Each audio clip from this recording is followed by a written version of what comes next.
Hello there once again everyone. So you've been told you can saw logs in your sleep. Let's fix that with a few quick tricks. Snoring can turn sweet dreams into a noisy nightmare. But don't worry, I've got your back.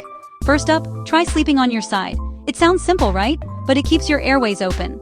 Next, prop up your head with an extra pillow. It's like giving your snoring a timeout. Avoid that late night snack, especially dairy. Your stomach will thank you, and so will your sleep. And last, a cool mist humidifier can do wonders. It stops the dry air from making your throat sing. Try these tonight and see if you and your partner can get some peace. Sweet dreams and quiet nights.